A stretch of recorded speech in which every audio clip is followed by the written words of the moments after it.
दोस्तों, चाहे भूखे रह जाना, लेकिन इन तीन लोगों के ऊपर जीवन में कभी विश्वास मत करना। क्योंकि दोस्तों, ये तीन लोग ऐसे हैं जिसके ऊपर अगर आप विश्वास करते हैं तो आपको धोखा ही मिलेगा। दोस्तों, अगर आप जानना चाहते हैं कि वह तीन लोग कौन है जिसके ऊपर विश्वास करने पर आपको धोखा मिलता है, दोस्तों, हम आपको एक सच्ची कहानी के माध्यम से बताने का पूरा प्रयास करेंगे कि वह तीन लोग कौन हैं जिसके ऊपर विश्वास करने पर आपको धोखा मिलता है। तो दोस्तों, वीडियो को ध्यानपूर्वक पूरा देखें, आपको सब समझ में आ जाएगा। नमस्कार प्रिय दर्शकों। दोस्तों, अगर आप भी भगवान श्री राम को सच्चे दिल से मानते हो तो कमेंट में सच्ची श्रद्धा से जय श्री राम जरूर लिखें। दोस्तों, मैं भगवान श्री राम से प्रार्थना करता हूं कि हे प्रभु श्री राम, जो भी भक्त इस वीडियो को पूरा देखेगा और कमेंट में सच्ची श्रद्धा से जय श्री राम लिखेगा, उनके घर परिवार को सुख शांति और संपत्ति से भर देना और अपना आशीर्वाद हमेशा उसके ऊपर बनाए रखना। चलिए दोस्तों, कहानी को आरंभ करते हैं। दोस्तों, एक बार माता सीता और श्री राम 14 वर्ष के वनवास के दौरान जंगल में कुटिया बनाकर रात्रि में विश्राम कर रहे थे। रात्रि बहुत हो चुकी थी। भगवान श्री राम सो गए थे, परंतु माता सीता जाग रही थीं। आज माता सीता को नींद नहीं आ रही थी, वह बेचैनी महसूस कर रही थी। फिर अचानक भगवान श्री राम जी भी जग जाता है। अजर सीता जी को बेचैन देखकर पूछने लगता है कि हे सीते, आप अभी तक सोई नहीं है, क्या बात है? आप बेचैन लग रही हैं, क्या बात है? तब माता सीता भगवान श्री राम से कहती है, हे प्रभु, आज मुझे बेचैनी सी लग रही है, जिसके कई मुझे नींद नहीं आ रही है। हे प्रभु, कृपा करके आप मुझे कोई ज्ञानवर्धक कोई कहानी सुना दीजिए जो मेरे जीवन में काम आ जाए। दोस्तों, भगवान श्री राम माता सीता से कहती है कि हे सीते, आज मैं आपको वह कहानी सुनाने जा रहा हूं। बहुत ही महत्वपूर्ण बात मैं आज तुम्हें इस कहानी के माध्यम से बताता हूं, और जो भी मनुष्य मेरी यह कहानी सुन लेगा वह कभी अपने जीवन में धोखा नहीं खा सकता और कभी पराजित नहीं हो सकता। इसलिए तुम इस कहानी को ध्यानपूर्वक पूरा सुनना। फिर माता सीता श्री राम से कहती है कि हे प्रभु, आप कहानी सुनाना प्रारंभ करिए, मैं पूरे ध्यानपूर्वक कहानी को पूरा सुनूंगी। दोस्तों, तब भगवान श्री राम माता सीता को कहानी सुनना प्रारंभ करता है और कहता है कि हे सीते, प्राचीन समय की बात है। किसी नगर में एक राजा राज्य करता था। वह राजा बड़ा ही बलवान योद्धा था। उस राजा के बल और शौर्य की बातें दूर दूर तक होती थीं। उस बलवान राजा के 4 पुत्र थे और राजा के चारों राजकुमार दिखने में बहुत ही सुंदर थे और अपने पिता की ही तरह बहुत बलवान थे। सभी गुणों की शिक्षा लेते लेते वह चारों राजकुमार धीरे धीरे जवान होते गए। बल और साहस में वह चारों अपने पिता की ही परछाई थे। कई बार उन्होंने अपने पिता के साथ युद्ध लड़ा और युद्ध में जीत भी हासिल किया, जिसके कारण उन्हें अपने बल पर बहुत घमंड भी था। प्रिय दर्शकों, वह राजा अपने चारों पुत्रों को बहुत चाहता था, और तो और वह राजा जब भी कोई कार्य करता था तो वह अपने चारों पुत्रों को अपने पास बुलाकर उनसे सलाह लिया करता था। प्रिय दर्शकों, जो व्यक्ति अपने घर में अपने से छोटों की भी राय लेते हैं उनके घर में कभी आपस में लड़ाई झगड़ा नहीं होता है, और कभी कभी अपने से उम्र में छोटे लोग भी बहुत ज्ञान की बात बता दिया करते हैं। दर्शकों, धीरे धीरे चारों राजकुमार जब बड़े हो गए तो वह चारों जंगल में शिकार करने के लिए जाने लगे। एक दिन राजा ने अपने चारों बेटों को अपने पास बुलाकर उन्हें समझाया कि पुत्रों, तुम चारों अब जवान हो गए हो, इसलिए अपनी इच्छा से चाहे जहां घूम फिर सकते हो। लेकिन तुम लोग मेरी एक बात कभी भी मत भूलना बेटा। आप लोग जब भी शिकार करने के लिए जाओ तो हमारे राज्य की आगे वाली दिशा में ही जाना। गलती से भी कभी हमारे राज्य के पीछे वाली दिशा की ओर मर जाना।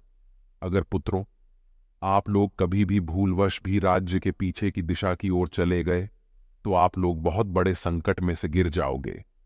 प्रिय दर्शकों, भगवान श्री राम माता सीता से आगे कहता है कि हे सीते, राजा के चारों पुत्रों ने अपने पिता की बात को बड़े ध्यानपूर्वक सुना और राज्य के पीछे न जाने का वचन दिया कि पिताजी, हम आपकी यह बात हमेशा याद रखेंगे।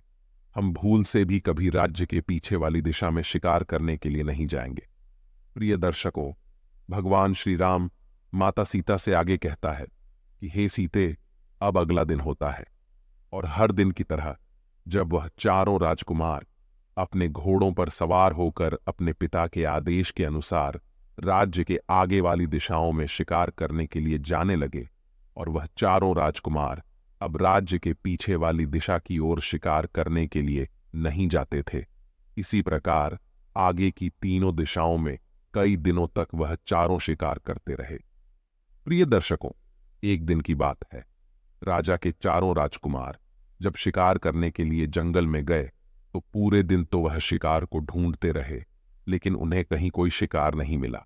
अब शिकार ढूंढते ढूंढते शाम हो जाती है तो वह चारों राजकुमार अपने महल में लौटने लगते हैं। पूरे दिन परिश्रम करने पर भी उन्हें कोई शिकार नहीं मिला था। अब वह चारों इस बात से बड़े दुखी थे। सुबह से धूप में शिकार को ढूंढते ढूंढते चारों राजकुमार अब बहुत थक चुके थे। भूख प्यास के कारण उनकी हालत और भी ज्यादा खराब थी। वह चारों राजकुमार प्यास और थकान के कारण एक घने पेड़ के नीचे बैठकर कुछ विश्राम करने लगते हैं। चारों राजकुमार जब विश्राम कर रहे थे तो उसी समय सबसे छोटा राजकुमार, जो स्वभाव से कुछ चंचल था, उसने अपने बड़े भाई से कहा कि बड़े भैया, एक बात मुझे बहुत परेशान कर रही है कि हमारे पिताजी ने हमें राज्य के आगे वाली दिशाओं में शिकार करने का मना नहीं किया है, तो फिर पिताजी ने हमें राज्य के पीछे वाली दिशा में शिकार करने के लिए जाने से मना क्यों किया है? आखिर क्या बात हो सकती है? पिताजी ने ऐसा क्यों कहा है? हो ना हो, इसके पीछे कोई बड़ी बात ही होगी। हमें तो लगता है कि हमारे पिताजी ने राज्य के आगे वाले सभी राजाओं को तो पराजित कर दिया होगा, लेकिन पिताजी राज्य के पीछे वाले राजा से युद्ध में जरूर हार गए होंगे, इसीलिए उन्होंने हमें राज्य के पीछे जाने के लिए मना किया है। तब बड़ा राजकुमार कहने लगा, नहीं भाई, ऐसा कदापि नहीं हो सकता। छोटा राजकुमार कहने लगा, भैया, मुझे तो कुछ ऐसा ही लगता है कि हमारे पिता राज्य के पीछे वाले राजा से युद्ध में हार गए हैं और उसी राजा के डर की वजह से पिताजी ने हम लोगों से मना किया है कि हम राज्य के पीछे शिकार करने न जाएं। मेरा तो मानना है कि कल सुबह हमें राज्य के पीछे वाली दिशा में चलकर देखना चाहिए और इस बात का पता लगाना चाहिए। वैसे भी हम चारों राजकुमार बलवान भी हैं और महान योद्धा भी हैं। हमें अपनी वीरता पर जरा भी संदेह नहीं करना चाहिए। अगर हम राज्य के पीछे वाली दिशा में जाएंगे तो राज्य में हमारी और भी अधिक प्रशंसा होगी। कल सुबह हम चारों राज्यों के पीछे वाली दिशा में ही जाएंगे और जाकर देखेंगे कि हमारी बात सत्य है या नहीं कि राज्य के पीछे वाले राजा से हमारे पिता हार चुके हैं। प्रिय दर्शकों, भगवान श्री राम माता सीता से आगे कहता है कि हे सीते, छोटे राजकुमार की बात सुनकर बड़े राजकुमारों को भी लगने लगा कि शायद हमारे पिता उस राजा से हार गए होंगे। अब तो वह छोटे राजकुमार के कहे अनुसार तीनों बड़े राजकुमार राज्य के पीछे वाली दिशा में जाने के लिए तैयार हो गए और कहने लगे, ठीक है भाई, कल सुबह हम राज्य के पीछे की ओर ही चलेंगे। अब यह तय करके वह चारों राजकुमार अपने महल में चले आते हैं और भोजन करके अपने कक्ष में जाकर आराम करने लगते हैं। इधर जब अगला दिन होता है, सुबह नींद से जागकर चारों राजकुमार अपने अपने घोड़ों पर बैठकर शिकार करने के लिए चल पड़ते हैं और जाते जाते उन्होंने अपने पिता से कहा, पिताजी, आज शिकार करने के लिए दूर से हमारे मित्र भी आ रहे हैं। हमें आज रात लौटने में कुछ देर हो आएगी। अगर ज्यादा देर हो जाए तो आप चिंता मत करना। राजा ने कहा, मेरे बलवान बेटों, आपकी जैसी इच्छा, हमें आप चारों की वीरता पर पूरा विश्वास है। फिर भी आप महल में जल्दी लौटने का प्रयास करना। प्रिय दर्शकों, भगवान श्री राम माता सीता से आगे कहता है कि हे सीते, अपने पिता से इतना कहकर वह चारों पुत्र शिकार करने के लिए निकल पड़ते हैं। आज वह चारों राज्य के आगे न जाकर राज्य के पीछे वाली दिशा में चल दिए और कुछ देर चलने के बाद वह अपने राज्य की सीमा से बाहर निकल गए। सीमा पार करके चारों राजकुमार चोरों ने अपने राजसी घोड़े तो वहीं छोड़ दिए और वह अपना भेष बदलकर आगे के लिए चलने लगे। चारों राजकुमार पैदल पैदल चलते हुए जंगल के मार्ग से चलते जा रहे थे। कई घंटों तक पैदल चलने के बाद वह बहुत दूर निकल आए थे। और एक घने जंगल में जा पहुंचे थे। उस घने जंगल में उन्हें दूर दूर तक कोई गांव नहीं दिख रहा था। धूप में पैदल चलते चलते उन चारों राजकुमारों को बहुत जोर की प्यास भी लगने लगी थी। अब चारों राजकुमारों एक छायादार पेड़ के पास में बैठकर आराम करने लगते हैं। उनकी प्यास अब बढ़ती ही जा रही थी और इधर धीरे धीरे सूरज ढल चुका था। जंगल में बहुत अंधेरा हो गया था। तभी छोटा राजकुमार उस पेड़ पर ऊपर चढ़कर बैठ जाता है तो छोटे राजकुमार को उस जंगल में कुछ दूरी पर एक घर दिखाई देता है। कुछ दूरी पर एक कच्चा घर बना हुआ था और उस घर के बाहर आग भी जल रही थी। छोटे राजकुमार को घर दिखाई दे रहा था और उसके पास में जलती हुई आग भी उसे दिख रही थी। यह देखकर छोटा राजकुमार पेड़ से नीचे उतरता है और कहता है, बड़े भैया, आप चिंता मत करो, आपकी प्यास बुझने वाली है, मैंने देख लिया है। तब तीनों बड़े राजकुमारों ने पूछा, क्या हुआ भाई, तुमने ऐसा क्या देख लिया है जो इतना खुश हो रहे हो? तब छोटा राजकुमार कहता है, बड़े भैया, मैंने देखा है कि यहां से कुछ दूरी पर एक कच्चा घर है और वहां पर आग भी जल रही है। अगर हम चारों उस घर तक पहुंच जाएं तो वहां हमें पानी जरूर मिल सकता है। प्रिय दर्शकों, भगवान श्री राम माता सीता से आगे कहता है कि हे सीते, राजकुमार की ऐसी बात सुनकर वह तीनों चारों राजकुमार बहुत प्रसन्न होते हैं और अपने छोटे भाई को गले लगा लेते हैं। अब वह चारों उसी जगह पर पहुंच जाते हैं जहां वह कच्चा घर बना हुआ था। उस घर के बाहर एक कुआं भी दिखाई दे रहा था। कुआं को देखकर चारों भाई खुशी से उछलने लगते हैं कि अब तो हम खूब सारा पानी पिएंगे। प्रिय दर्शकों, भगवान श्री राम माता सीता से आगे कहता है कि हे सीते, जब उन्होंने कुएं के अंदर झांक कर देखा तो उस कुएं में पानी तो भरा हुआ था, लेकिन पानी बहुत नीचे था। कुएं के पास एक बाल्टी भी रखी हुई थी, मगर उस बाल्टी में रस्सी नहीं थी। अब वह चारों भाई सोचने लगे कि भाई, पानी तो मिल गया है, लेकिन बिना रस्सी के जल निकाले कैसे? अगर यह जल हम लोगों को नहीं मिला तो प्यास के मारे हमारी मृत्यु यही हो जाएगी। तब बड़े भाई ने छोटे भाई से कहा, मैं घर में जाकर पूछकर कोई न कोई तो इस घर में जरूर रहता होगा। जब घर के बाहर कुआं है तो फिर घर के अंदर रस्सी भी होगी। तुम जल्दी से जाओ और उस घर से रस्सी मांग कर लाओ। प्रिय दर्शकों, भगवान श्री राम माता सीता से आगे कहता है कि हे सीते, वह तीनों राजकुमार वहीं कुएं के पास बैठ गए और छोटा राजकुमार रस्सी लेने के लिए उस घर के द्वार पर चला गया। जब वह राजकुमार घर के पास में पहुंचा और आवाज लगाई कि अंदर कोई है, सुनिए, हमें रस्सी दे दीजिए ताकि हम कुएं से पानी निकाल सकें। हम चारों भाई बहुत प्यासे हैं, अगर हमको पानी नहीं मिला तो हम प्यास के मारे मर जाएंगे। दर्शकों, जैसे ही उस छोटे राजकुमार ने आवाज लगाई तो उस घर में से एक बहुत सुंदर लड़की निकलकर आई। राजकुमार ने विनती करते हुए कहा, सुनिए, हम चारों भाई प्यास से व्याकुल हैं। हम 4 लोग हैं और हम सब प्यासे हैं। सब लोग उस कुएं के पास बैठे हैं। मैं आपके पास रस्सी लेने आया हूं। एक बाल्टी तो वहां रखी है, लेकिन उसमें रस्सी नहीं है। अगर आपके घर में रस्सी मिल जाए तो आपका बड़ा उपकार होगा।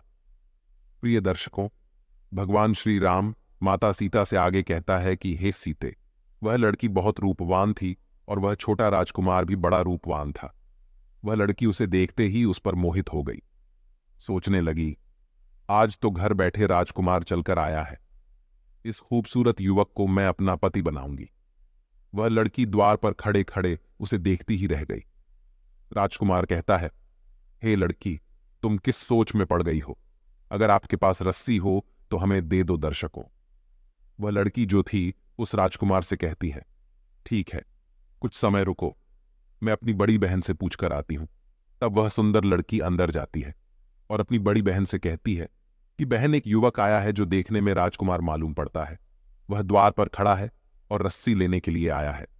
बेचारा प्यास से व्याकुल है। दर्शकों, इतनी बात सुनकर उसकी बड़ी बहन भी द्वार पर पहुंच जाती है और उस राजकुमार को देखती है तो राजकुमार कहता है कि हे देवी, आपके घर से अगर हमें रस्सी मिल जाए तो हमें कुएं से पानी निकालकर पीने में आसानी हो जाएगी। हम चारों भाई बहुत प्यासे हैं, आपका बड़ा उपकार होगा, कृपया हमें रस्सी दे दो। छोटे राजकुमार की बात सुनकर उसकी बड़ी बहन कहती है कि रस्सी तो आपको हमारे पास मिल जाएगी, मगर आप लोगों को हमारी एक शर्त मानना पड़ेगा।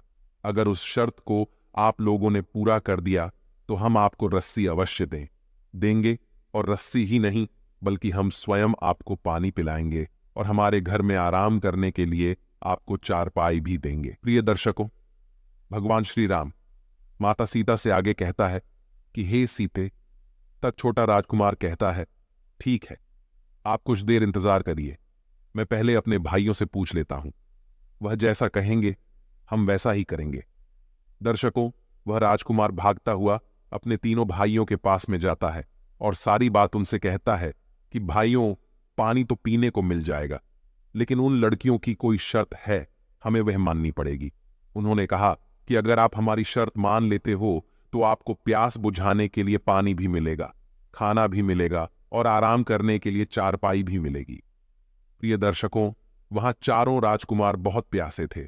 उन्हें उस समय कुछ समझ सूझ नहीं पड़ रही थी।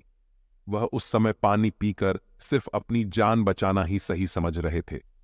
बड़े राजकुमार ने कहा, ठीक है भाई, हमें पानी पीने को मिल जाए, हम उसकी कोई भी शर्त मानने को तैयार हैं। प्रिय दर्शकों, भगवान श्री राम माता सीता से आगे कहता है कि हे सीते। इस प्रकार अपने तीनों भाइयों से पूछकर वह छोटा राजकुमार एक बार फिर उसी घर के द्वार पर उस रूपवान लड़की की बड़ी बहन के पास आ जाता है और कहने लगा, हमारे जो बड़े भाई हैं वह आपकी हर शर्त मानने को तैयार है, लेकिन हमें जल्दी से पानी पिला दीजिए और यह भी बता दीजिए कि आपकी शर्त क्या है। दर्शकों, तब उस लड़की की बड़ी बहन कहती है कि है नौजवान, हम लोगों की शर्त यह है कि हम भी 4 बहनें हैं और हम चारों बहनें बहुत रूपवान हैं और अभी तक हम कुंवारी हैं। आज तक हमें तुम्हारे जैसा कोई हट्टा कट्टा पुरुष नहीं मिला है, इसलिए अब तक हम कुंवारी हैं। अगर तुम चाहो तो तुम चारों भाई हम चारों बहनों से विवाह कर लो, तो हम अपने घर में बैठाकर तुम्हें पानी पिलाएंगे, स्वादिष्ट खाना भी खाने को देंगे और यहां आराम करने के लिए तुम्हें चारपाई भी देंगे। प्रिय दर्शकों, भगवान श्री राम माता सीता से आगे कहता है कि हे सीते। उस लड़की की इतनी बात सुनकर छोटा राजकुमार हैरान रह गया। वह सोचने लगा कि यह कैसी शर्त है, बिना माता पिता की आज्ञा के हम चारों भाई विवाह कैसे कर सकते हैं। वह छोटा राजकुमार भागता हुआ अपने भाइयों के पास जाता है और उनकी शर्त के बारे में बताता है कि बड़े भैया, उस रूपवान लड़की की 3 बहनें और हैं। अगर हम चारों उन चारों बहनों से विवाह कर लेते हैं तब तो हमें पानी पीने को मिल जाएगा, नहीं तो हमें प्यास से ही मरना पड़ेगा। इस लड़की ने कहा है कि अगर हम उसकी बात मान लेंगे तो हमें पीने के लिए पानी भी मिलेगा, खाने के लिए स्वादिष्ट खाना भी मिलेगा का और आराम करने के लिए चारपाई भी मिलेगी, और यदि उनकी शर्त नहीं मानी तो पानी क्या, यहां हमें बैठने को भी नहीं मिलेगा। दर्शकों, तब एक राजकुमार ने कहा कि भैया, हम उनसे विवाह कैसे कर सकते हैं? अगर हम उनसे विवाह कर लेंगे तो हमारे पिताजी नाराज हो जाएंगे। पिता के मान सम्मान का हमारे पिता तो हमारा विवाह बड़े बड़े राजाओं की राजकुमारियों से कराना चाहते हैं। बड़ा राजकुमार कहने लगा, सुनो भाइयों, अगर हम जीवित बच पाएंगे तभी तो हमारे पिता हम लोगों का विवाह कर पाएंगे। अगर आप लोग यह भूल गए हैं कि अगर हम लोगों को जल्दी से पानी नहीं मिला तो हम वैसे भी मर जाएंगे। अब जो होगा देखा जाएगा। पहले पानी पी करके अपनी प्यास बुझाते हैं, उसके बाद देखते हैं कि पिताजी को क्या कहना है। और वैसे भी हम राजकुमार हैं, एक राजा के पुत्र हैं, हम एक नहीं कई विवाह कर सकते हैं, इसमें कोई समस्या की बात नहीं है। इसलिए पहले यहां इनसे विवाह कर लेते हैं और पानी पी करके अपनी जान बचाते हैं। प्रिय दर्शकों, भगवान श्री राम माता सीता से आगे कहता है कि हे सीते, चारों राजकुमार झूठे वह चारों सुंदर लड़कियों से विवाह करने के लिए तैयार हो जाते हैं। अब तो वह चारों राजकुमार उन चारों बहनों के घर जाते हैं और उन चारों कन्याओं से कहते हैं कि हमें आप लोगों की शर्त स्वीकार है, आप हमें पानी पिला दो। दर्शकों, यह सुनकर वह चारों बहनें खुश हो जाती हैं। वह बड़े सम्मान से उन चारों राजकुमारों को जल पिलाती है। जल पीने के बाद उन्हें कुछ राहत मिलती है। फिर वह लड़कियां जल्दी जल्दी स्वादिष्ट खाना बनाती है और उन चारों को खाना खिलाती है। दर्शकों, खाना खिलाने के बाद वह लड़ी क्या कहती है कि है राजकुमारों, हम विवाह की तैयारी कर लेते हैं, तब तक आप चारों विवाह के लिए तैयार हो जाइए। दर्शकों, जब चारों राजकुमार पानी पी लेते हैं तो बीच वाले राजकुमार के मन में आता है कि हमें जिसकी जरूरत थी वह हमें तो मिल ही गया है। अब हम इनकी कोई शर्त भी नहीं माने तो यह हमारा क्या कर सकती है। हम चारों इतने बलवान हैं, इन कोमल लड़कियों को उठाकर पटक देंगे। अब यही सोचकर बीच वाला राजकुमार कहता है कि है लड़कियों, हमें तुमसे कोई विवाह नहीं करना है। हमने तो पानी पीने के लिए तुमसे कह दिया था, परंतु हम अपने पिताजी से पूछे बिना विवाह नहीं कर सकते। अब हम यहां से जा रहे हैं। दर्शकों, उस राजकुमार की ऐसी बातें सुनने के बाद वह लड़कियां अपने असली रूप में आ जाती हैं और वह एक राक्षसी थी। उनके बड़े बड़े नाखून थे और उनके बड़े बड़े दांत थे। लड़कियों, हमें माफ कर दो, हम तुमसे विवाह करने के लिए तैयार हैं। दर्शकों, बड़ा राजकुमार अपने भाइयों को समझाता है और कहता है कि यह राक्षसी है, अगर हमने उनकी बात नहीं मानी तो यह हमको मार डालेंगे।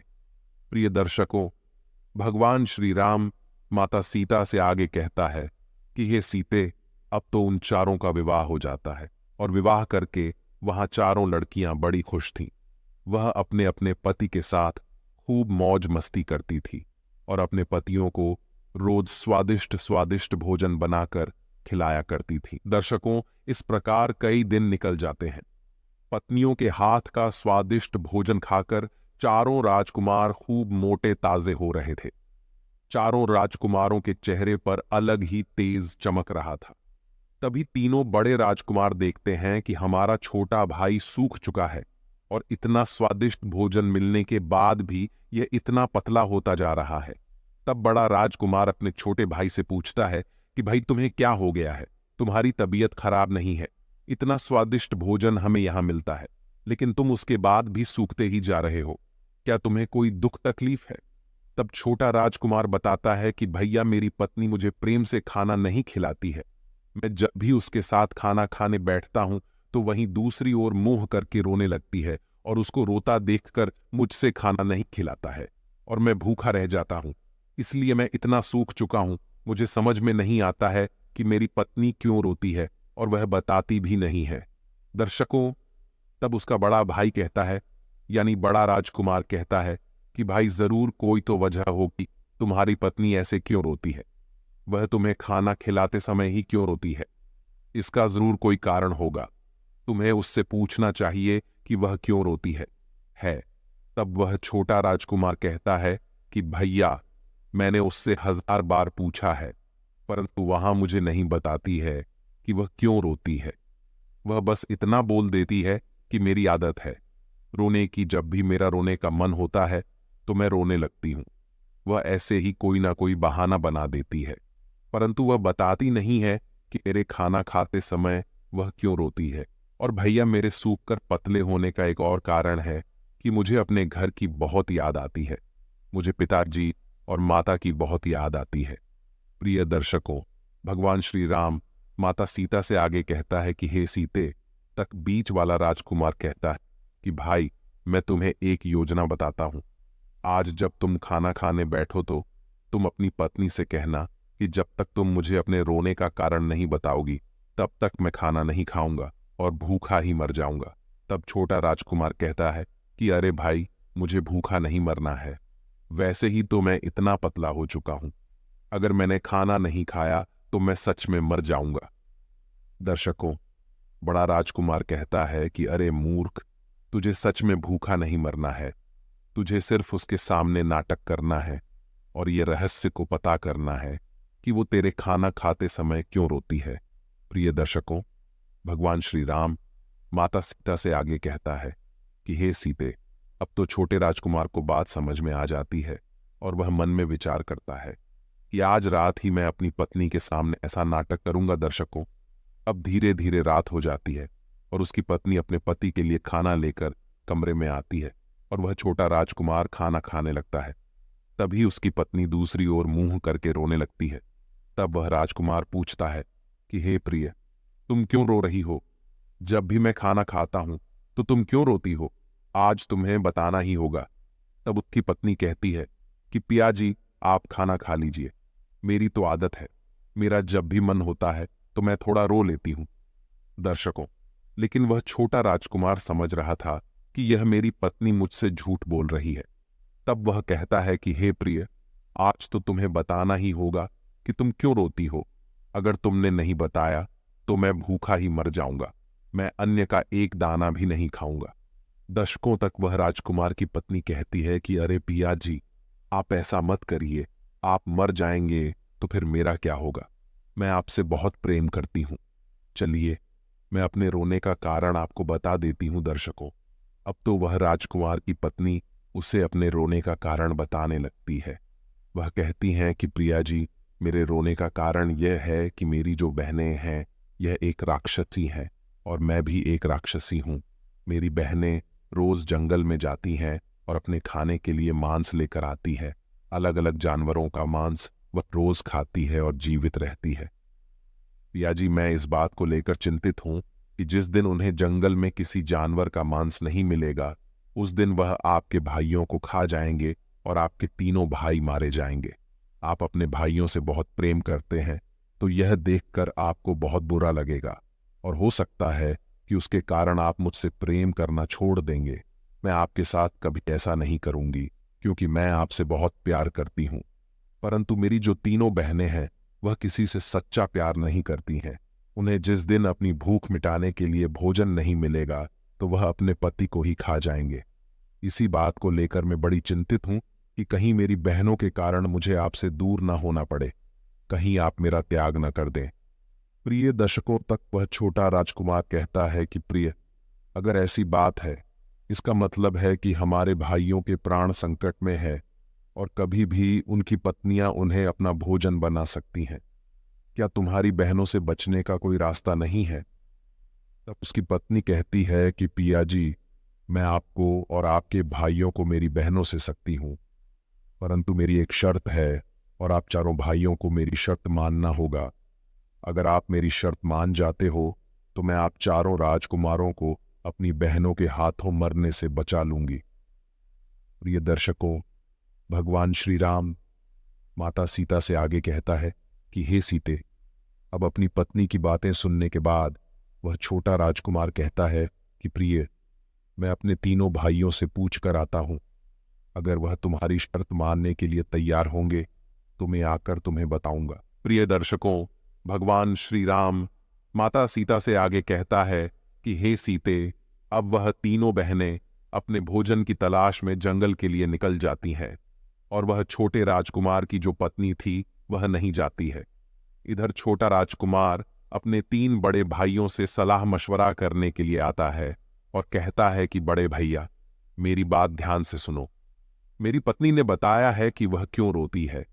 उसके रोने का कारण यह है कि उसकी जो तीनों बहनें हैं वह एक राक्षसी है और वह जंगल से अपने खाने के लिए मांस लेकर आती है।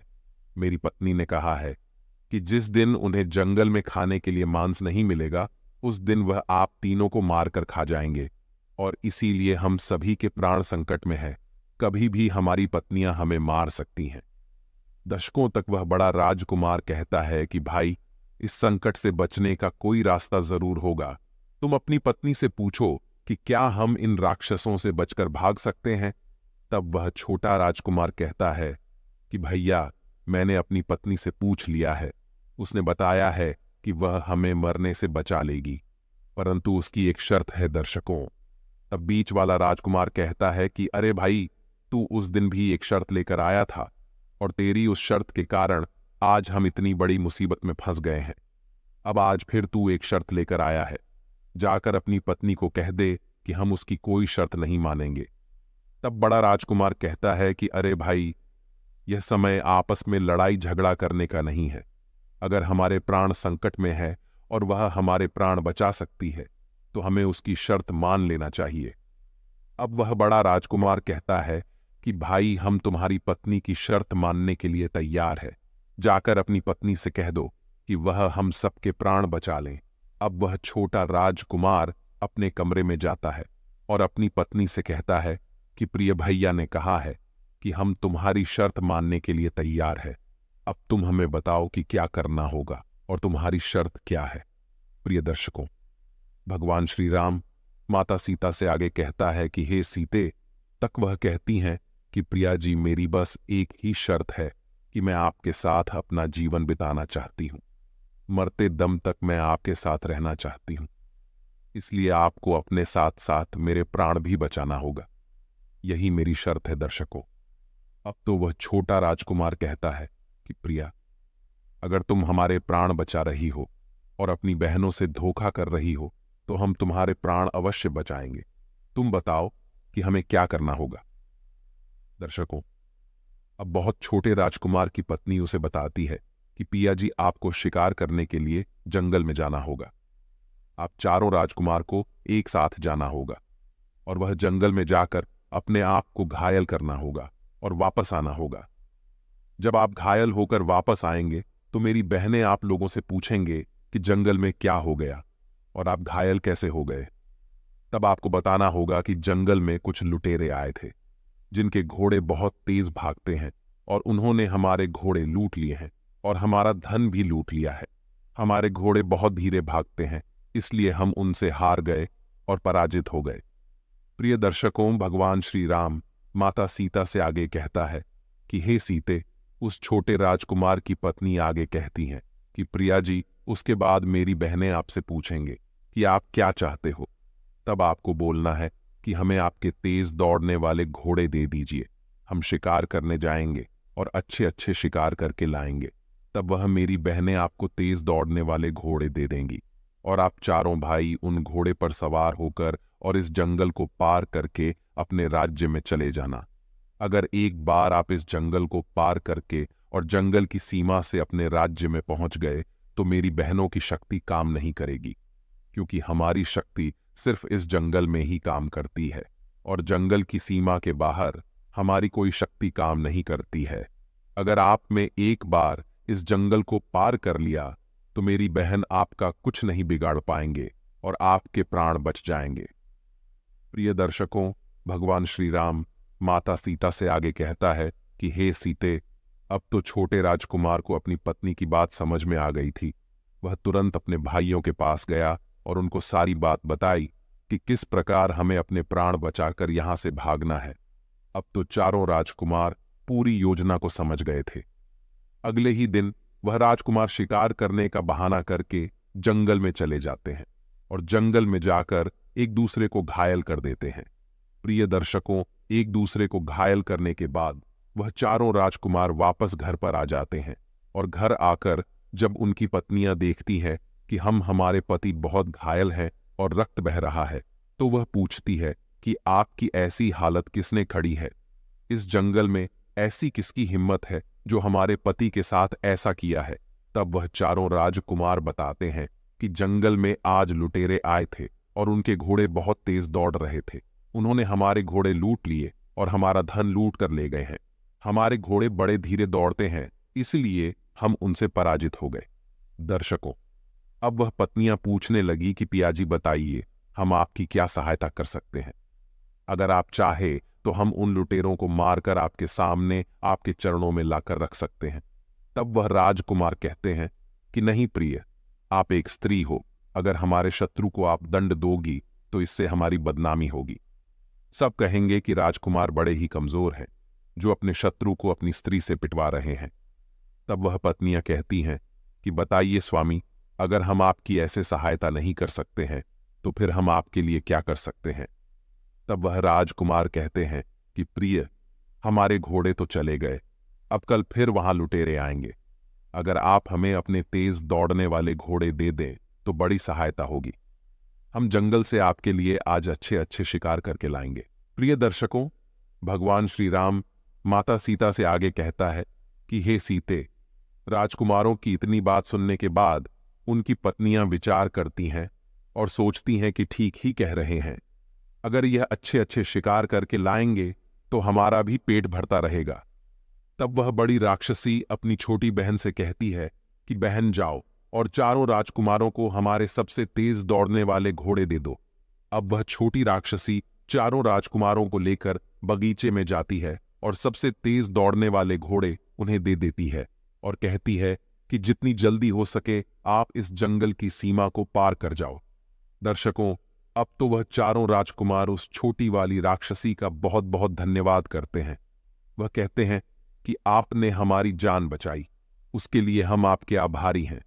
तब वह राक्षसी कहती है कि राजकुमारों, मैंने आपकी जान तो बचा ली, परंतु आपको मेरी शर्त तो याद है ना? आपको भी मेरी जान बचानी होगी। अगर कोई आपसे पूछे कि आपको यहां से बचने का रास्ता किसने बताया है, तो आप मौन रहेगा और मेरा नाम मत लीजिएगा। अगर आपने बताया कि मैंने ही आपकी सहायता की है, तो मेरी बहनें मुझे जिंदा खा जाएंगे। प्रिय दर्शकों, भगवान श्री राम माता सीता से आगे कहता है कि हे सीते, तब चारों राजकुमार कहते हैं कि हम आपकी जान अवश्य बचाएंगे। हम किसी को नहीं बताएंगे कि हमें यहां से भागने का रास्ता आपने बताया है। दर्शकों, अब तो वह चारों राजकुमार जाकर अपने अपने कमरे में सो जाते हैं और आराम करने लगते हैं। वह सभी इस बात को सोचकर बड़े प्रसन्न थे कि कल हम इस नर्क से, ऐसी जिंदगी से मुक्त होकर अपने राज्य पहुंचेंगे, अपने पिताजी से मिलेंगे। अब अगला दिन होता है और वह चारों राजकुमार तेज दौड़ने वाले घोड़े लेकर शिकार करके लिए चले जाते हैं। शको, इधर तीनों राक्षसी को नहीं पता था कि हमारे पति अब वापस नहीं आने वाले। वह चारों राजकुमार अपने घोड़े को भगाते हुए और शाम तक जंगल की सीमा पार कर जाते हैं।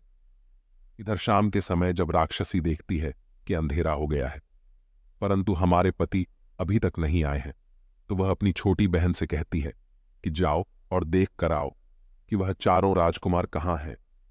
दर्शकों, छोटी राक्षसी को तो पता ही था कि वह चारों यहां से भाग चुके हैं और अब तक जंगल की सीमा पार कर गए होंगे।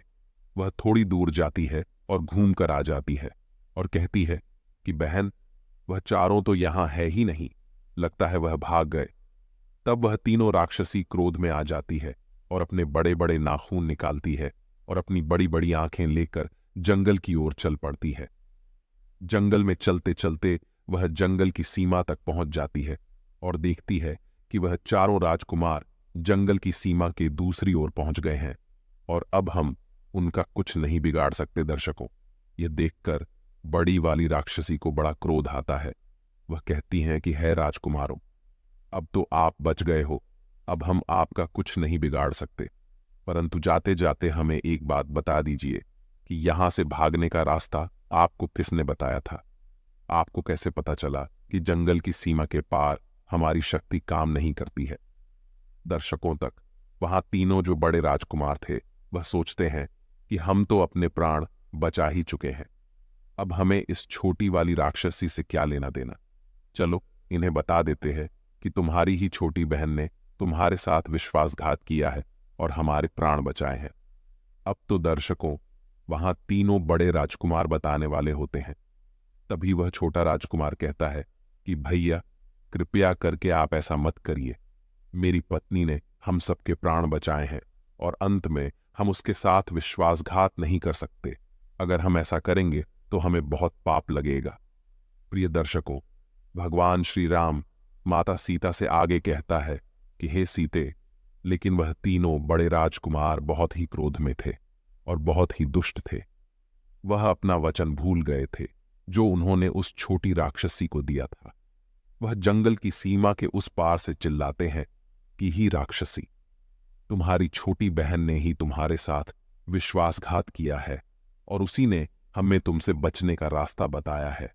अब तो यह बात जानकर तीनों बड़ी राक्षसी बहुत क्रोध में आ जाती हैं और तुरंत अपनी छोटी बहन पर टूट पड़ती है और उसे नोचकर खा जाती है।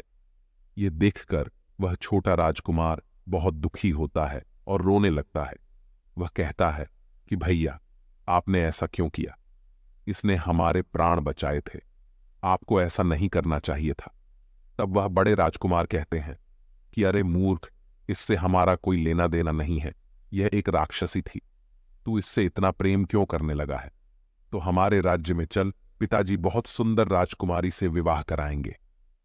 प्रिय दर्शकों, भगवान श्री राम माता सीता से आगे कहता है कि हे सीते, इतना कहकर वह तीनों राजकुमार अपने राजमहल के लिए चल देते हैं और इधर वहां तीनों राक्षसी भी अपनी छोटी बहन को मारकर उसकी हड्डियों को फेंककर और अपने घर वापस लौट जाती है। राक्षसों को वापस लौटा देकर वह छोटा राजकुमार जंगल की सीमा पार करके अपनी पत्नी के पास जाता है और उसकी हड्डियों को पकड़कर रोने लगता है। दर्शकों, उसकी आत्मा को बड़ा दुख हो रहा था। वह सोच रहा था कि मैं अपनी पत्नी से बड़ा प्रेम करता था, परंतु मेरे भाइयों के कारण आज मेरी पत्नी मृत्यु को प्राप्त हो गई। प्रिय दर्शकों, भगवान श्री राम माता सीता से आगे कहता है कि हे सीते, अब मैं तुम्हें 3 बातें बताता हूं, और जो भी मनुष्य 3 बातों को याद रखेगा वह कभी अपने जीवन में धोखा नहीं खा सकता, कभी पराजित नहीं हो सकता। मनुष्य को यह याद रखना चाहिए कि यह 3 लोग धोखा अवश्य देते हैं। नंबर 1, शराबी और नशेबाज आदमी। जो व्यक्ति नशा करता है, शराब पीता है, वह धोखा जरूर देता है। उसे किसी चीज का आभास नहीं होता। वह अपने नशे में न जाने क्या क्या बोलता रहता है, और वह अपने फायदे के लिए किसी को भी धोखा दे सकता है। नंबर 2, वासना में अंधा मनुष्य। प्रिय दर्शकों, भगवान श्री राम माता सीता से आगे कहता है कि हे सीते, वासना में अंधा मनुष्य को कुछ नहीं देखता है।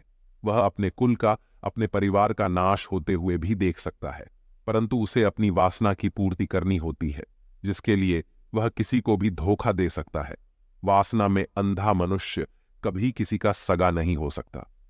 नंबर 3, कपटी और दुष्ट मनुष्य। प्रिय दर्शकों, कपटी मनुष्य हमेशा कपट से भरा रहता है। वह किसी को खुश होता हुआ नहीं देख सकता। किसी दूसरे की खुशी उसे बर्दाश्त नहीं होती है।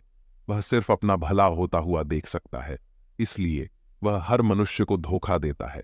इसलिए कपटी मनुष्य से जितना हो सके बचकर रहना चाहिए। प्रिय दर्शकों, भगवान श्री राम माता सीता से आगे कहता है कि हे सीते, मैंने आपको यह ज्ञान की बातें बताई हैं, इसे हमेशा याद रखना, तुम कभी धोखा नहीं खाओगे।